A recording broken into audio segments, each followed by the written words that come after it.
Add-on Solutions. Add-on Desire. Hello viewers, welcome to Addot Solutions Daily News Analysis session. This session is mainly for aspirants preparing for banking, groups and such other examinations all over the country. So make use of it. Our first article is talking about the New Delhi. So New Delhi, apart from being a union territory, it is also the capital of the country. In 1989, the Balakrishna Committee has recommended that the Union Territory of Delhi should have a legislative assembly and also council of ministers, because till then there was no council of ministers and no legislative assembly. So the Balakrishna Committee recommended it for better administration of Union Territory of Delhi, and after accepting these recommendations, Parliament through 69th Constitutional Amendment Act in 1991 has brought in a bill, an act called as Government of National Capital Territory of Delhi.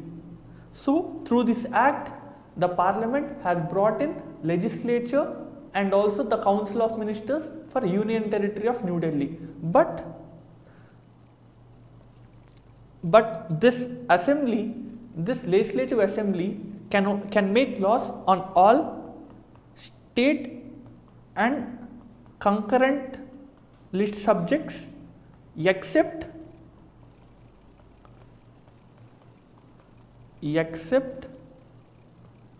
land, police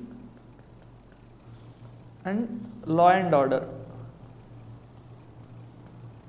So the legislative assembly has given the power to make laws on all the state list subjects and concurrent list subjects which are in the 7th schedule of the constitution, but the assembly cannot make laws on only these three: police, land and law and order. Law and order and or the public order are the same thing. But now in 2021, the Ministry of Home Affairs has tabled a amendment bill called as National Capital Territory of Delhi Amendment Bill 2021. Through this bill, many changes are proposed.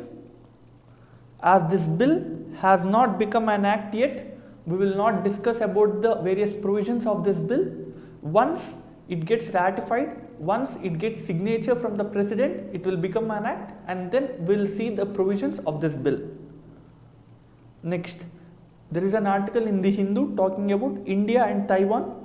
So where is Taiwan? Taiwan is here, as you can see. It is near China. It is separated from the China through a strait called as Taiwan Strait. What is a strait? Strait is a narrow water body that separates two large land bodies. So you see here two large land bodies that are being separated by a narrow waterway. This is called a strait. This is called as Taiwan Strait. And you can see here it is in the Pacific Ocean, or the South China Sea and the East China Sea. These seas are part of the Pacific Ocean. After the 1949 war, the communist forces has won over the majority control in the China. So the democratic forces, which are led by the Democratic Party of the China, it went on to Taiwan, and it said that Taiwan will not be part of China and Taiwan will have its own government. So in China we have a communist party rule, and whereas in Taiwan we have democracy. Though Taiwan says that it is a sovereign country, it is independent of China, China does not accept this. China says Taiwan is just a province which is independent, which will be again joined into China. And China has said whichever country that recognizes Taiwan as a separate entity, as a sovereign body, then this country will not be recognized by China. That is one China policy. That is, any country can only accept only one China, either the mainland China you see here, or the Taiwan, which is also called as a Chinese part. As a result, India and many other countries such as United States, United Kingdom does not treat Taiwan as a separate entity, as a sovereign entity.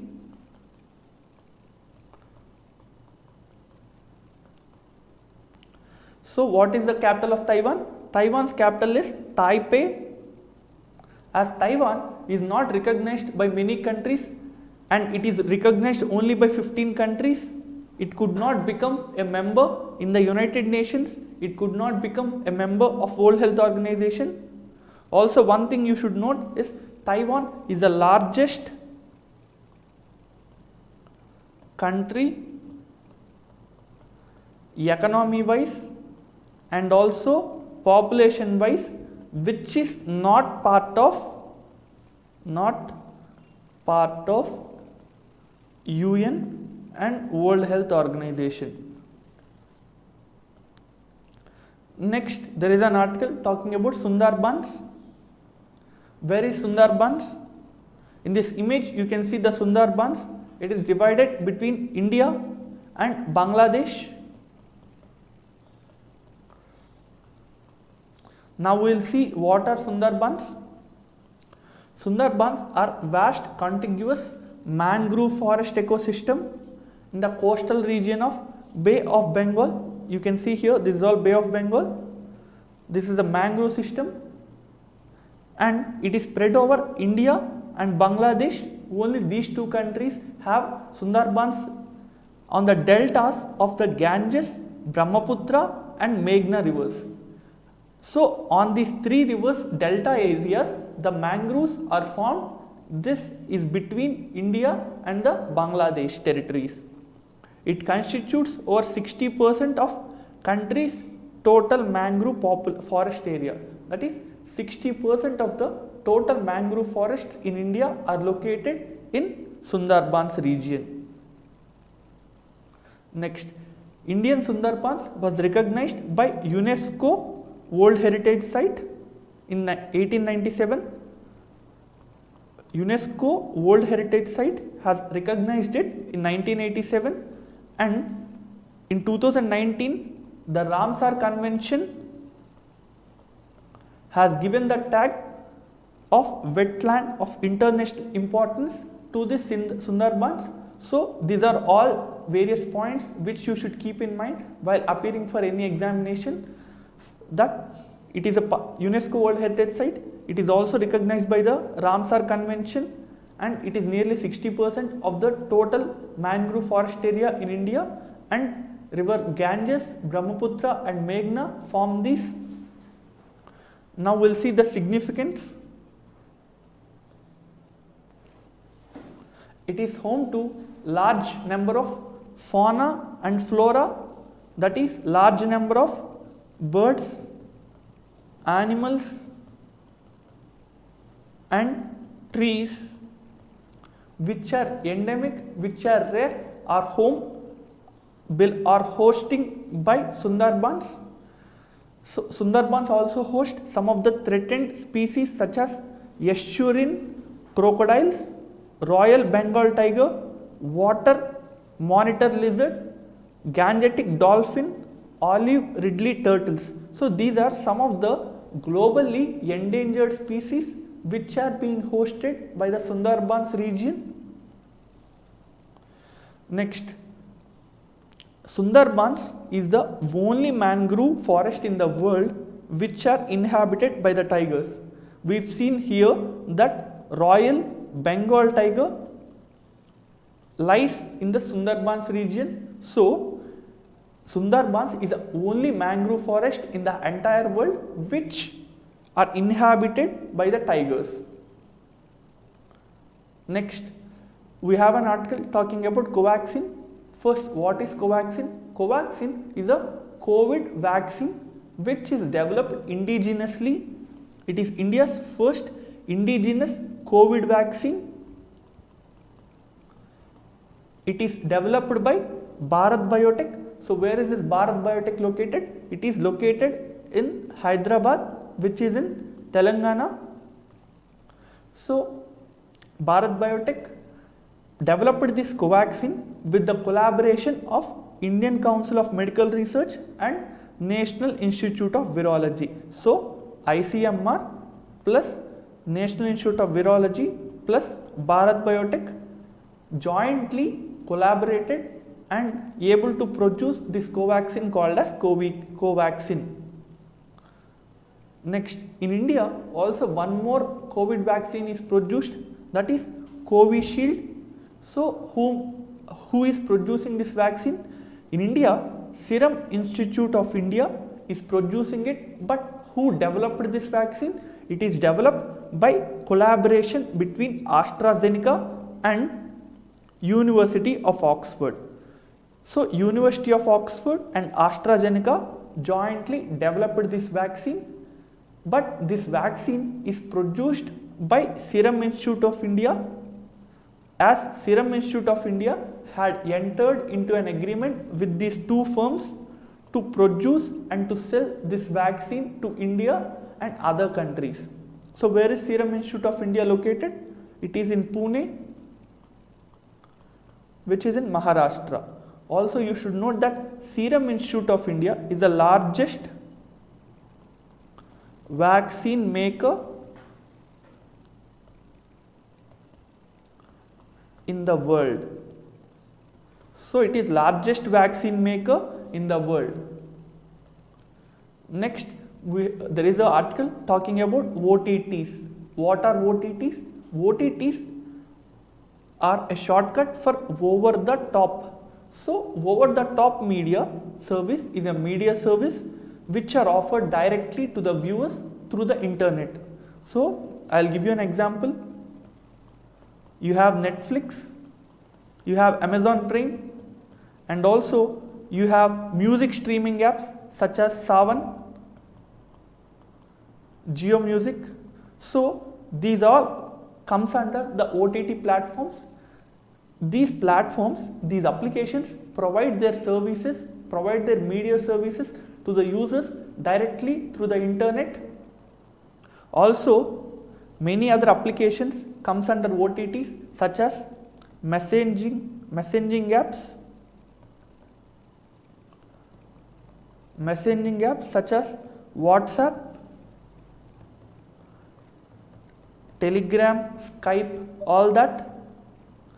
So to regulate all these applications, the government recently has brought in a law and rules called as Information Technology Guidelines for Intermediaries and Digital Media Ethics Code Rules of 2021.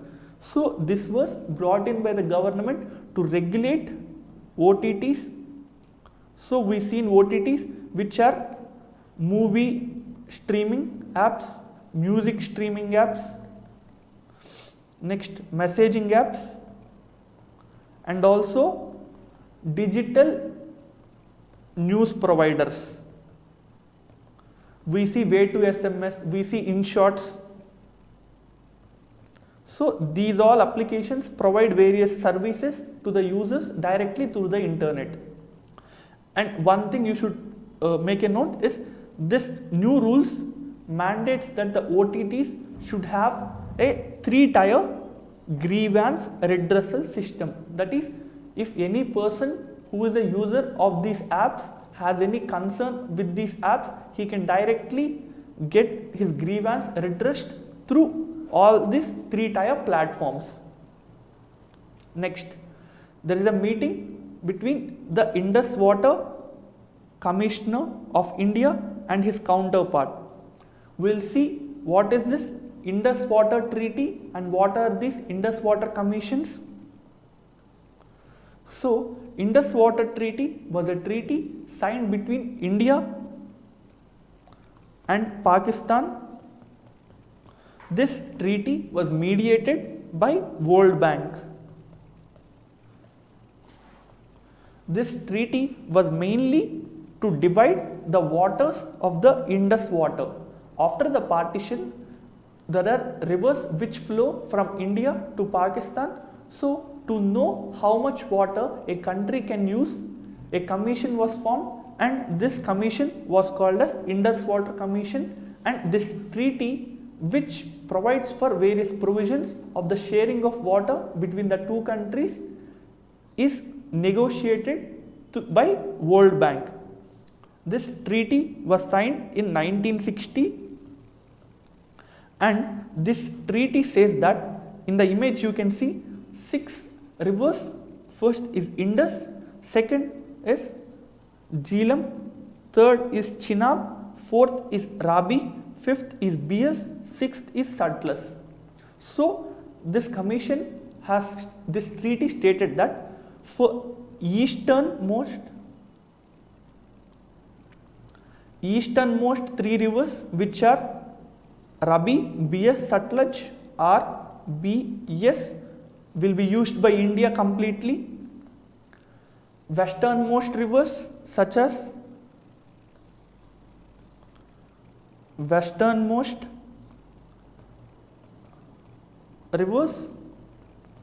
which are Indus, Chenab, Jhelum.